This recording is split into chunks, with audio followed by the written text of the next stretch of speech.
Okay, I'm back with one more F4F unboxing. I was not planning to have any more of these for a good long time, but then I had the opportunity to get this Pac-Man exclusive F4F statue I've been wanting for quite a while. You only get so many chances in your life to open a Pac-Man statue for the very first time.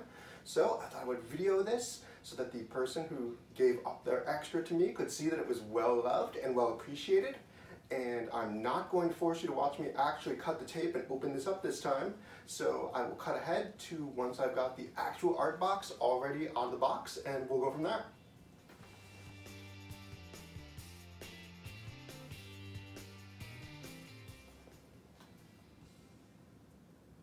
Alright, so I've got Pac-Man out of the shipping box.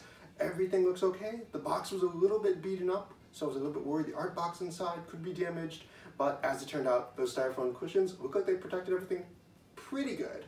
Like there's a little bit of damage here to the art box. Like there's a big giant chunk that's been pushed in on it, but I don't really care about that because the front of the box looks pristine. That's the part that I'll display if I ever display an art box. And I gotta say, this box for what it is, it's quite beautiful, it's flashy, it's got a lot of charisma to it. I love this bright smiling face on Pac-Man. The back of the box has a cool retro style to it. I like having the original Inky Blinky Clyde and whatever the fourth one is, like chasing after Pac-Man and cherries. I like the description. I think it's a cool box. I like it a lot. Glad to have it. And that's really all I've got to say about the box. Now, the statue over here, I'm pretty excited about. One of my main thoughts on collecting is that it's always better to have and not want than to want and not be able to get. So rarely do I regret not getting a statue. But with this Pac-Man, I actually did not pull the trigger fast enough. Not a lot of these were sold. There's not going to be any more Pac-Man characters in the F4F Pac-Man line as far as we know. And I did want to go back and get this Pac-Man. It's taken me quite a while to find one because there weren't that many made and there's not a lot that show up on the eBay. But a friend of mine had an extra Pac-Man he offered to me, and it wasn't cheap. It was about, I don't know, it was like double or maybe a little bit more than what it originally cost. But I did really want the EX version of the statue because I wanted those cherries for some reason, even though I don't like cherries. So I'm excited to get them. I took pictures of this in the styrofoam, which I'll include after the video if you want to see how that looks. But for now, let me just start getting them assembled.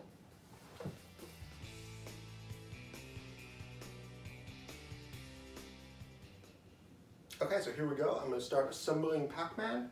First things first, I'm going to take out the larger base. It's a square, as you might expect if you've looked at any pictures of this statue online. But the square is actually done up so that it looks like the original Pac-Man game board from the video game. I think this is super cool. I wish that more games that were retro style could have bases like this. I love it. This looks great.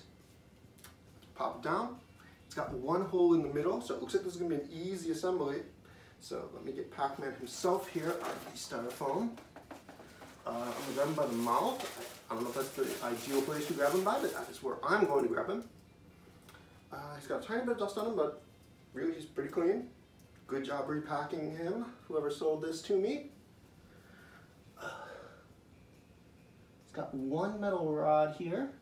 It looks like it's going to go straight into the base, hopefully. Hopefully. Yes, there it goes. I might have put that in a little bit too hard, but he's in. That's all I care about. And now I'm going to grab the first part of the exclusive, which is this smaller little base, also in the same retro style. Looks really cool. I'm going to pop this down here. It does not have any holes in it.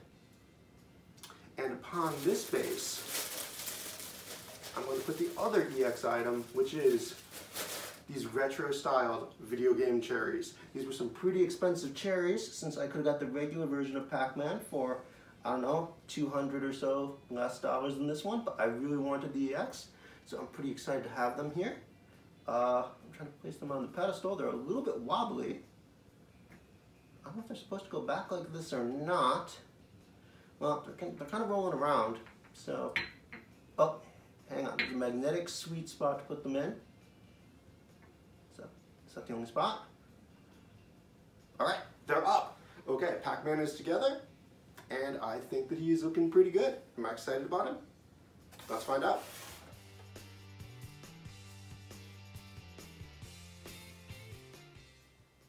Okay, I've taken a few minutes to talk with Pac-Man, to bond with Pac-Man, to realize that there's actually 2 magnets in this little base, so that the cherries have to be tilted at a diagonal to securely sit on here. And now that I've had a chance to really familiarize with this statue, I'm really pleased with it. This is the kind of statue that I think First4Figures does the best. It's bright, it's cartoony, it's got that very classic feel to it. I think that First4Figures does this better than anybody. I think they could really rock a Disney license or any number of retro classic cartoons. And this Pac-Man is just a perfect example of the kind of vintage style, the classic things that they do the best.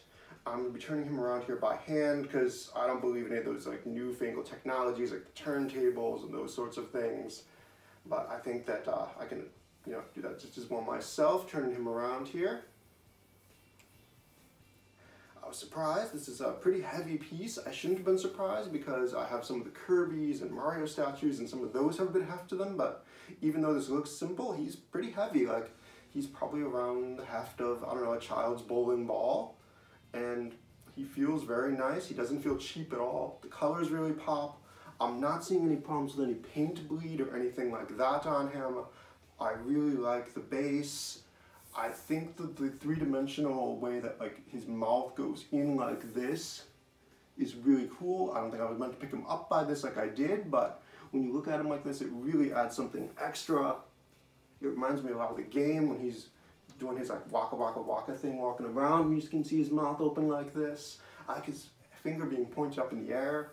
Pac-Man is not a character that I ever had a lot of patience for playing his actual arcade game, but he really grew on me from playing Super Smash Brothers. So I'm glad to have him in the collection, and I will add him next to other characters that I got only because they're in Super Smash Brothers, like Solid Snake. But I really like him. Great piece. Cherries, they're really cute. They have the same cartoony feel to them. I like the magnetic way that they're held here onto the base. The little base being in the same style as the big base is really cute. Is there anything under the base? Yes, it has the same number 54 under the base as I presume the big one has. It's a nice touch. Overall, I'm really pleased with this piece. Do I like it as much as I liked Varia Suit Samus?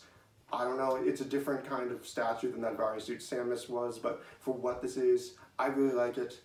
Money well spent, glad to have it. Thank you so much, person who sold it to me. And I think that that's pretty much all I've got to say about this Pac-Man. I don't know if I'll do any other unboxings anytime soon, but I did want to do this one, so thanks, and I will add some pictures after the video if you want to see this Pac-Man out in his natural element, which is apparently the outdoors. Okay, thanks a lot. Thanks for watching.